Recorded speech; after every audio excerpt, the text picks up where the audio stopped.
नमस्कार मित्रों, आर्य टीवी के इस आध्यात्मिक चैनल पर आपका पुनः विनम्र स्वागत है।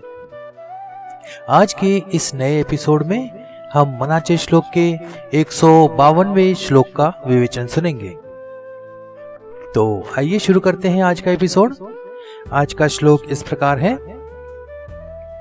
बहता परी कोसरी तत्व झाडा, परी पाहिजे अंतरी तो निवाडा, मनासार साचार ते वेगळे रे, समस्तामध्ये एक ते आगळे रे। मराठी भावार्थ ऐकूया। एखाद्या झाडाला अनेक फांद्या, पानं, फुलं असली तरी त्याचं खरं तत्व त्यांच्या मुळामध्ये असतं। त्याचप्रमाणे जीवनात अनेक विचारधारा, मत आणि तत्वज्ञान हे जरी असलं तरी आपल्याला त्यांच्यातील सार निवडण्याची योग्यता हवी। मनाच्या बाबतीतही हेच लागू होतं। सत्य आणि असत्य, स्थिर आणि अस्थिर यांच्यातील फरक ओळखायला हवा। संपूर्ण जगात अनेक गोष्टी असल्या तरी त्यातील एक गोष्ट विशिष्ट, वेगळी आणि खरी असते, आपलं मन त्या अनोख्या तत्वाला ओळखू शकायला हवं। हिंदी भावार्थ ऐकूया। जिस तरह किसी वृक्ष में बहुत सारी शाखाएं, पत्ते, फूल होते हैं, लेकिन उसकी वास्तविकता उसकी जड़ों में होती है, वैसे ही संसार में कई तरह के विचार, मत और सिद्धांत हैं, लेकिन हमें उनमें से सही सार को पहचानने की योग्यता होनी चाहिए। मन के स्तर पर भी यही बात लागू होती है। सत्य और असत्य, स्थिर और अस्थिर के बीच का भेद समझना जरूरी है। इस पूरी सृष्टि में अनगिनत चीजें मौजूद हैं, लेकिन उनमें से एक चीज सबसे अलग और अनोखी होती है, हमारा मन। हमारे मन को उस विशिष्ट सत्य को पहचानने की क्षमता विकसित होनी चाहिए। आइए विवेचन सुनते हैं। रामदास स्वामी के मनाचे श्लोक में आत्मबोध, साधना और विचारों का गहन अध्ययन मिलता है। इसमें वे स्पष्ट रूप से कहते हैं कि यदि कोई कितनी भी दार्शनिक चर्चा करे, कितने भी तर्क वितर्क करे, लेकिन यदि हृदय ने अंतिम सत्य को स्वीकार नहीं किया तो वह सब व्यर्थ है। आज तक कई विचारकों, दार्शनिकों और महान संतों ने अपने अपने मतों को प्रस्तुत किया है। विभिन्न विचारधाराओं और सिद्धांतों को अत्यंत कुशलता से समझाया गया है। विशेष रूप से श्री शंकराचार्य ने अद्वैत वेदांत का प्रतिपादन करते हुए सर्वम खल्विदम ब्रह्म, संपूर्ण जगत ही ब्रह्म है, ये सिद्ध करने के लिए 128 प्रक्रियाएं प्रस्तुत की हैं। लेकिन इन सभी को सीखना केवल बौद्धिक अभ्यास हो सकता है। यदि इसका प्रत्यक्ष अनुभव न हो तो इनका कोई उपयोग नहीं है। दार्शनिक दृष्टिकोण से देखें तो यह स्पष्ट होता है कि परिभाषाओं और सिद्धांतों पर विवाद होते रहते हैं। कुछ लोग निर्गुण ब्रह्म की बात करते हैं तो कुछ सगुण उपासना को महत्व देते हैं। कुछ अद्वैत का समर्थन करते हैं तो कुछ द्वैत या विशिष्टाद्वैत का। लेकिन समर्थ इन श्लोकों में स्पष्ट करते हैं कि सभी तर्कों से परे हृदय से तत्वों का निर्णय लेना आवश्यक है। तत्वज्ञान को समझने के लिए बुद्धि आवश्यक है, लेकिन अंतिम निर्णय अंतःकरण ही करता है।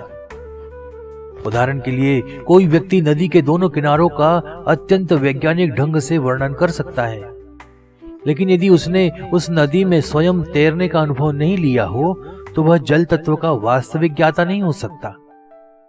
इसी प्रकार दर्शन को समझना आवश्यक है, लेकिन उसका वास्तविक अनुभव प्राप्त करना उससे भी अधिक आवश्यक है। कई बार ऐसा होता है कि हमें शब्दों का बहुत भ्रम होता है। विभिन्न परिभाषाएं, विचारधाराएं और ग्रंथों में दिए गए कथनों की हमें इतनी आदत हो जाती है कि हम उनके परे जाने की आवश्यकता समझते ही नहीं। शब्द केवल मार्गदर्शक होते हैं, अंतिम सत्य अनुभव का विषय है।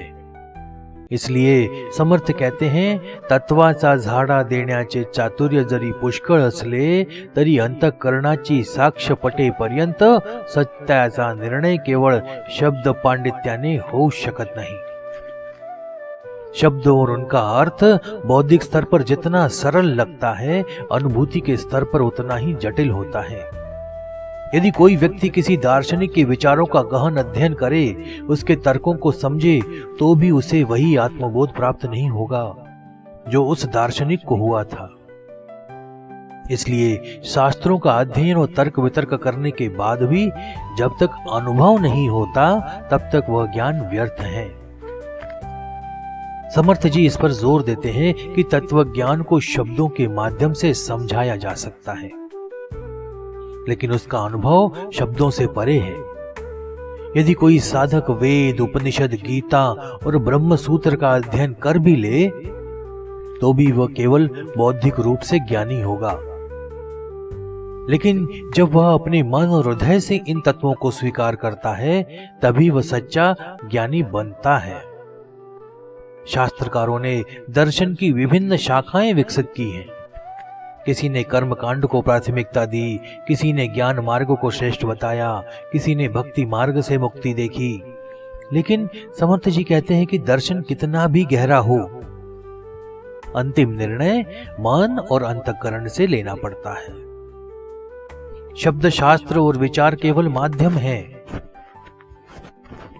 लेकिन अंतिम सत्य इनके परे है।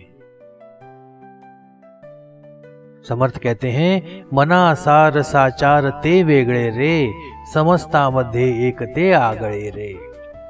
अर्थात तत्वों का सार किसी भी चर्चा और शब्दों की भीड़ से परे है। अनेकों संकल्पनाएं और विचार विमर्श भ्रम उत्पन्न कर सकते हैं, लेकिन जो मन से स्पष्ट देखता है, उसे यह तत्व सहज ही समझ में आता है। दार्शनिकता की दुनिया में अनेक संकल्पनाएं हैं। अद्वैत, द्वैत, विशिष्टाद्वैत, शून्यवाद, साकार उपासना, निर्गुण साधना, इन सभी को मिलाकर देखें तो यह विचारों और शब्दों का एक बड़ा जाल बन जाता है। लेकिन इनमें सार क्या है? अंतिम सत्य केवल एक है। वह रूप, स्वरूप और स्वभाव से सब कुछ होते हुए भी सबसे अलग है। इसे ही श्री कृष्ण भगवत गीता में कहते हैं, बाह्य वस्तुओं में दिखाई देने वाली विविधता में भी मैं एक समान रूप से विद्यमान हूं। समर्थ यहां एक साधा लेकिन गहन उपदेश देते हैं कि संसार में अनेक भिन्नताएं प्रतीत होती हैं, लेकिन उनका अंतिम लक्ष्य, अंतिम सत्य एक ही है। समुद्र की प्रत्येक लहर का अपना अलग अस्तित्व दिखाई देता है, लेकिन अंततः वह समुद्र का ही भाग होती है। इसी प्रकार इस जगत की प्रत्येक वस्तु, प्रत्येक जीव और प्रत्येक तत्व अंततः एक ही ब्रह्म स्वरूप में विलीन होता है। इसका अनुभव करने के लिए किसी भी संकल्पना में उलझने की आवश्यकता नहीं है। जो अपने मन और हृदय से सत्य की खोज करता है, उसे यह सहज ही समझ आ जाता है। शब्दों में उलझने वालों को यह कभी समझ में नहीं आता, क्योंकि शब्द केवल बाहरी स्वरूप है। तत्वज्ञान की वास्तविक स्वीकृति मन और अनुभव से होती है। हम कह सकते हैं कि शब्दों और दर्शन को समझना बौद्धिक प्रक्रिया है, लेकिन अंतिम सत्य की अनुभूति के लिए हृदय शुद्ध होना चाहिए। शाब्दिक चर्चा, तर्क वितर्क के बौद्धिक संतोष मिल सकता है, लेकिन अंतिम निर्णय अंतःकरण से लेना आवश्यक है। दर्शन की विभिन्न संकल्पनाएं, विचारधाराएं महत्वपूर्ण हैं, लेकिन अंतिम सत्य सभी को जोड़ने वाला, एकीकृत और अविभाज्य होता है। दर्शन का वास्तविक स्वीकार अनुभव के माध्यम से होता है। केवल पढ़ने और चर्चा करने से इसे प्राप्त नहीं किया जा सकता। तो आज का विवेचन हम यही समाप्त करते हैं। अगर आपको हमारी वीडियो पसंद आ रहे हैं तो इसे लाइक अवश्य करें और अपने इष्ट मित्रों के साथ शेयर भी करें। अभी तक आपने इस चैनल को सब्सक्राइब नहीं किया है तो कृपया आज ही इसे सब्सक्राइब करें ताकि आने वाले एपिसोड की जानकारी आपको तुरंत प्राप्त हो। तो मिलते हैं अगले एपिसोड में एक नए श्लोक और उसके विवेचन के साथ। तब तक के लिए जय जय रघुवीर समर्थ। नमस्कार।